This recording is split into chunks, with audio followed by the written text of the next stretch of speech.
Hello guys, welcome to Iqra technology. तो आज हम बात करेंगे कंस्ट्रक्टर इन सी शार्प। तो दोस्तों, कंस्ट्रक्टर एक बहुत ही इम्पोर्टेंट कॉन्सेप्ट है सी शार्प का।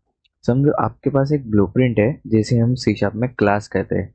जब आप इस ब्लूप्रिंट से एक नई ऑब्जेक्ट बनाते हैं तब एक स्पेशल फंक्शन ऑटोमेटिक कॉल होता है जिसे कंस्ट्रक्टर कहते हैं। अब एक बात याद रखना, कंस्ट्रक्टर का नाम हमेशा क्लास के नेम के साथ मैच करना चाहिए। मतलब अगर आपके क्लास का नेम कार है तो कंस्ट्रक्टर का नाम भी कार होना चाहिए। कंस्ट्रक्टर के नेम के आगे कोई रिटर्न टाइप नहीं आता, जैसे कि वॉइड या इंट जो हम फंक्शंस या मेथड्स में यूज करते हैं। ये फंक्शन ऑटोमेटिक कॉल होता है जब आप ऑब्जेक्ट क्रिएट करते हो। एक और इंटरेस्टिंग बात यह है कि हर क्लास में एक डिफॉल्ट कंस्ट्रक्टर होता है। अगर आप खुद से कंस्ट्रक्टर नहीं बनाते तो सी शार्प अपने आप एक डिफॉल्ट कंस्ट्रक्टर क्रिएट कर देता है। लेकिन अगर आप डिफॉल्ट कंस्ट्रक्टर यूज करते हो तो आप अपनी फील्ड्स के इनिशियल वैल्यू सेट नहीं कर सकते। मीन्स वो कंस्ट्रक्टर दिखता नहीं है। ओके, वो इन सिस्टम उसको खुद ही बना के खुद ही रन कर लेता है ऑब्जेक्ट्स के लिए। कंस्ट्रक्टर आपका काफ़ी टाइम सेव करता है।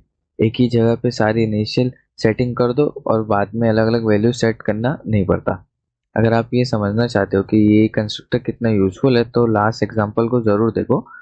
समझ आ जाएगा कैसे कंस्ट्रक्टर से आपका काम इजी और एफिशिएंट हो सकता है।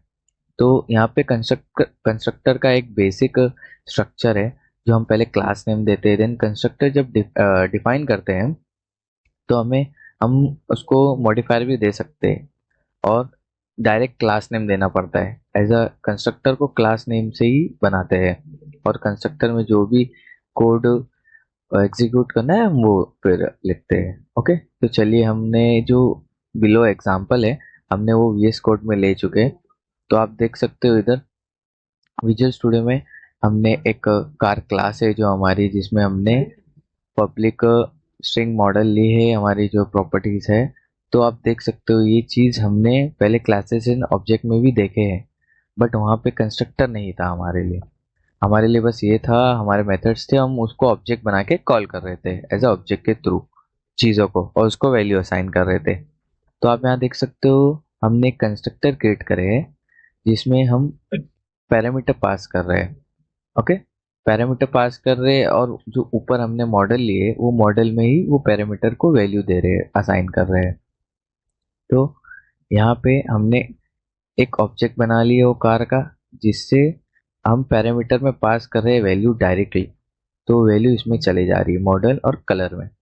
और हम जितने चाहे उतने, मैं समझो अभी मेरे को 50 कार्स बनानी है, टोयोटा, बीएमडब्ल्यू, मर्सिडीज, जो भी मीन्स पूरे 50 कार्स के नेम, उनके कलर। तो मैं डायरेक्ट ऑब्जेक्ट बना के ऐसा 50 अलग अलग ऑब्जेक्ट्स बना के उनको अलग कार और अलग कलर दे सकता हूँ, अलग कार और अलग कलर की वैल्यू दे सकता हूँ। लेकिन अगर मैं कंस्ट्रक्टर नहीं बनाता हूँ तो मेरे को ऑब्जेक्ट भी बनाना पड़ेगा। देन मुझे, जैसे क्लासेस एंड ऑब्जेक्ट में हम कर रहे थे कि डॉट कार डॉट डॉट ऐसा करके फिर मॉडल, ऐसा मुझे करना पड़ेगा, उनको ऐसे वैल्यूज देते रहना पड़ेगा। ओके, ऐसा वैल्यूज देते रहना पड़ेगा। मॉडल आप दे दो, मर्सिडीज दे दो, मर्सिडीज, हमको ऐसा वैल्यूज देते रहना पड़ेगा। तो उससे हमारा टाइम वेस्ट हो रहा है। ओके, हमारा कोड मीन्स एक्स्ट्रा हो जा रहा है। जैसे आप यहाँ देख सकते हो, मैं आपको एग्जांपल बताता हूँ। यहाँ पे देखो बिलो एग्जांपल, जो इधर इधर एक्सप्लेनेशन है कोड का, आप देख सकते हो अच्छे से। देन यहाँ पे देखो जो टाइम सेव हो रहा है वो बता रहा है कि कंस्ट्रक्टर, देखो यहाँ पे हमने कंस्ट्रक्टर नहीं बनाया तो हमें हमें न्यू ऑब्जेक्ट बनाना पड़ रहा है। देन उसको वैल्यूज असाइन करनी पड़ रही है, फिर एक न्यू ऑब्जेक्ट बनाना पड़ रहा है, फिर वैल्यू असाइन करनी पड़ रही है। बट यहाँ पे हमने बस एक 4 लाइन का कोड बना लिया, तो हम डायरेक्टली ऑब्जेक्ट बनाते जा रहे हैं और वो ऑब्जेक्ट में ही पैरामीटर पास कर रहे हैं, तो हमारे कार क्रिएट हो जा रही है लाइक दिस। ओके, तो यहाँ पे भी वैसे ही चल रहा है। अभी आप देखोगे तो मैंने पैरामीटर में पास करा हो तो वो डायरेक्ट प्रिंट करेगा, वैल्यू प्रिंट करेगा। देखो इधर पे हम कंसोल को स्टॉप करने के लिए हम कंसोल डॉट रीड लाइन लेंगे, जिससे हम कंसोल की चीजें रीड कर सके। अब हम इसको रन करेंगे तो आप देख सकते हो the blue Toyota car is driving, the red BMW car is driving. Okay, अब यहाँ पे ऐसा क्यों आ रहा है?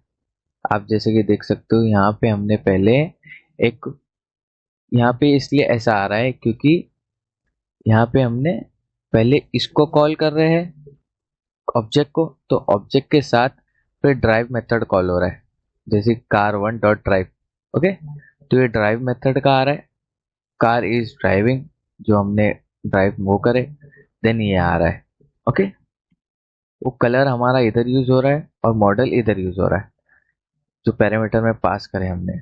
तो ये चीज हम मेथड में यूज कर ले रहे हैं। तो the colour, the Toyota, the red red BMW car is driving, the blue Toyota car is driving, जैसे आप यहाँ देख सकते हो। ओके, तो ये कंस्ट्रक्टर का काम होता है। कंस्ट्रक्टर एक स्पेशल फंक्शन है। ओके, और यहाँ पे आप देख सकते हो नीचे टास्क है जो आपको प्रैक्टिस करने हैं ताकि आपको बेटर अंडरस्टैंडिंग हो, आपकी प्रैक्टिस अच्छी हो। ओके, तो आज हमने देखी constructor in C sharp. Thank you.